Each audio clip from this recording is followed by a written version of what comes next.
Hi friends, welcome to YouTube channel BKT class पे आपका स्वागत है। चलिए आज की वीडियो जो हम लोग की होने वाली है वो होने लगे प्रकाश के परावर्तन एवं तथा अपवर्तन के बारे में। देखिए, जो हमारे ये चैप्टर है वो बोर्ड के दृष्टिकोण से बहुत ही महत्वपूर्ण है और इसी के जो एमसीक्यू हैं और जो आए हुए एमसीक्यू हैं जो रिपीटेड हैं उन एमसीक्यू को आज हम लोग देखने वाले हैं। चलिए वीडियो को स्टार्ट करते हैं। वीडियो को बिना स्किप किए हुए लास्ट तक जरूर देखिएगा। चलिए हम लोग स्टार्ट करते हैं। पहला हम लोग जो क्वेश्चन है वो है, समतल दर्पण के सामने एक वस्तु 10 सेंटीमीटर की दूरी पर रखी गई है। दर्पण से प्रतिबिंब की दूरी कितनी होगी? पहले तो हम लोगों को ये बताया गया है 10 सेंटीमीटर पर कोई वस्तु है जो इतने, ये जो हमारा समतल दर्पण है इसके सामने कितने दूरी पर 10 सेंटीमीटर पर रखी हुई है। अब पूछ रहा है दर्पण से प्रतिबिंब की दूरी क्या होगी। जो समतल दर्पण में होगी वो हम लोगों की बी होगा, इसका राइट आंसर 10 सेंटीमीटर पर। जितनी दूरी पर हम लोगों का वस्तु होगा उतनी दूरी पर प्रतिबिंब होगा। ठीक है, हम लोगों का दूसरा जो क्वेश्चन है, समतल दर्पण के सामने 10 सेंटीमीटर की दूरी पर रखी वस्तु की लंबाई 8 सेंटीमीटर है। दर्पण द्वारा बने वस्तु के प्रतिबिंब की लंबाई होगी। उसमें बताया हुआ है कि समतल दर्पण के सामने 10 सेंटीमीटर पे है और इसकी जो लंबाई ऊंचाई है वो 8 सेंटीमीटर है। तो यह जो हमारा समतल दर्पण है इसमें इसकी जो प्रतिबिंब की लंबाई होगी वो कितनी होगी। समतल में जितना हाइट होगा, जितनी दूरी पे वस्तु होगी, प्रतिबिंब उतनी ही दर्पण की दूरी से बनेगा। इसमें जब 8 सेंटीमीटर की उस वस्तु की ऊंचाई है तो हमारा जो होगा दर्पण का जो प्रतिबिंब होगा वो 8 सेंटीमीटर का ही होगा। और नेक्स्ट क्वेश्चन की तरफ बढ़ते हैं। हम लोगों का तीसरा क्वेश्चन है, समतल दर्पण की फोकस दूरी होती है। जो हम लोगों का समतल दर्पण होता है उसकी जो फोकस दूरी होती है वो अनंत होती है। ठीक है, समतल दर्पण से किसी वस्तु का प्रतिबिंब बनता है। समतल दर्पण जो होता है हम लोगों का, उसमें जो होता है हम लोगों का समतल, क्योंकि ये हमेशा जैसा रहता है वैसा ही दिखाता है, ये सीधा दिखाता है। जैसे कि अगर आप घर के जो मिरर होता है समतल दर्पण, उसमें अगर चेहरा देखेंगे तो उल्टा नहीं दिखेगा, सीधा ही दिखेगा। जब सीधा दिखेगा तो वो आभासी जरूर होगा, इसलिए पहला हो जाएगा आभासी। ठीक है, बस प्रतिबिंब होगा वो आभासी होगा। नेक्स्ट क्वेश्चन जो हम लोगों का है, समतल दर्पण द्वारा निर्मित प्रतिबिंब का आवर्धन होता है। इसका आवर्धन कितना होता है? पहला हम लोगों का है, एक बी का है 1 से कम, सी है 1 से अधिक, डी है अनंत। इसका जो आवर्धन होगा समतल का वो 1 होगा। ठीक है, वक्रता त्रिज्या आर व एफ में संबंध है। ये बहुत अच्छा क्वेश्चन है और बहुत अलग अलग जो प्रश्न पत्र होते हैं उसमें ये आता जरूर है ये क्वेश्चन। देखिए, वक्रता त्रिज्या व फोकस, जो हम लोगों का वक्रता त्रिज्या होती है वो फोकस के 2 गुना होती है। ठीक है, इसमें हम लोगों को तीसरा सही होगा जो 2f। जो हमारी 2 फोकस दूरी होगी इसका एक ये भी संबंध होता है r/2। ठीक, इसको जब हम काटेंगे तो f = आ जाएगा। ठीक है, एक उत्तल दर्पण की फोकस दूरी 12 सेंटीमीटर है। दर्पण के उत्तल पृष्ठ की त्रिज्या होगी।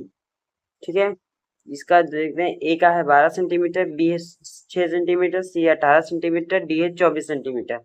इसका जो हम लोग होगा वो होगा डी होगा। ठीक है, डी होगा। इसकी फोकस दूरी 12 है तो उत्तर पृष्ठ की जो त्रिज्या होगी इसके 2 गुना यानी 24 सेंटीमीटर होगी। एक गोली दर्पण की वक्रता त्रिज्या 40 सेंटीमीटर है, इसकी फोकस दूरी होगी।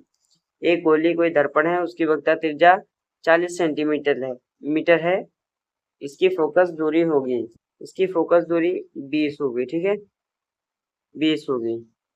वक्रता त्रिज्या दी हुई है तो इसकी फोकस इसकी आधी होगी। ठीक है, किसी अवतल दर्पण की वक्रता त्रिज्या 20 है, इसकी फोकस दूरी होगी, हम लोगों का ये देखिए 20 है तो ये 10 हो जाएगा, लेकिन और यहाँ पे देखने ये है कि ये यहाँ पे अवतल है, अवतल दर्पण है, इसलिए यहाँ पे -10 सेंटीमीटर हो जाएगा।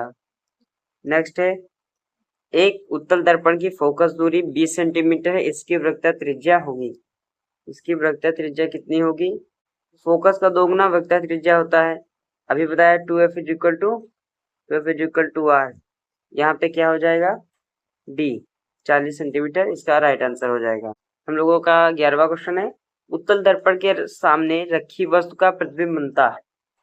कैसा बनता है? वस्तु की स्थिति पर ही दर्पण के सामने वस्तु की स्थिति से दोगुनी दूरी पर, दर्पण के सामने वस्तु की स्थिति से आधी दूरी पर, दर्पण के पीछे। जो हम लोगों का उत्तल दर्पण में दो हमारे लोगों की स्थितियां होती हैं, दो स्थितियां होती हैं, जिसमें एक पे ये जब अनंत से आती हैं किरणें तो यहाँ पे फोकस पे बन जाती हैं, ठीक है, फोकस पर। और एक जो नेक्स्ट स्थिति होती है उस पर कहीं भी बनती है, ठीक है। और इसका जो हमेशा प्रतिबिंब होगा वो दर्पण के पीछे ही बनता है, और इसकी जो फोकस दूरी होती है उत्तल दर्पण की वो हमेशा धनात्मक होती है, ठीक। यहाँ पे हम लोगों का डी सही हो जाएगा एकदम। नेक्स्ट क्वेश्चन है, वस्तु का आभासी तथा छोटा प्रतिबिंब बनता है, या अथवा किसी दर्पण में वस्तु का प्रतिबिंब सदैव वस्तु से छोटा, सीधा व काल्पनिक बनता है, वह कौन सा दर्पण है? अवतल दर्पण में, उत्तल दर्पण में, समतल दर्पण में, इनमें से कोई नहीं। इसमें जो होगा उत्तल होगा, उत्तल, क्योंकि ये हमेशा छोटा बनाता है, ये तो आपको पता है, ठीक है। और सदैव सीधा सीधा होगा तो आभासी भी होगा, ठीक है, ये याद रखना। 14वां क्वेश्चन है हम लोगों का, किसी अवतल दर्पण द्वारा वस्तु का आभासी सीधा तथा बड़ा प्रतिबिंब बनाने के लिए उसे रखना होगा। यानी किसी अवतल दर्पण में हम वस्तु का आभासी सीधा तथा बड़ा अगर प्रतिबिंब चाहिए तो उसको कहाँ पर रखें कि हमें आभासी सीधा तथा बड़ा प्रतिबिंब मिलेगा। पहला है दर्पण के वक्रता केंद्र सी पर, बी है दर्पण के फोकस बिंदु एफ पर, दर्पण के वक्रता केंद्र सी उसके फोकस बिंदु एफ के बीच में, और आखिरी है दर्पण के ध्रुव पी तथा उसके फोकस बिंदु एफ के बीच में। जो डी है वो एकदम सही होगा। आज का हम लोगों का लास्ट क्वेश्चन है, किसी वस्तु का वस्तु से बड़ा सीधा तथा आभासी प्रतिबिंब बनता है। सी और डी तो हमारे गलती हो जाएंगे क्योंकि समतल और अवतल लेंस में ऐसा कुछ भी नहीं होता है।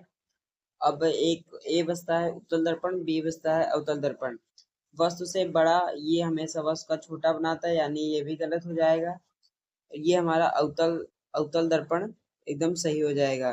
देखिए कैसे, अवतल दर्पण जो होता है हम लोगों का, उसमें एक छठी फोकस और ध्रुव पी के बीच में जब रखते हैं तब उसका सीधा और बड़ा और आभासी प्रतिबिंब बनता है। आई होप आप लोगों को आज की वीडियो पसंद आई होगी। ऐसी ही वीडियो के लिए हमारे चैनल को सब्सक्राइब कीजिए। मिलते हैं नेक्स्ट वीडियो में, तब तक के लिए जय हिंद जय भारत।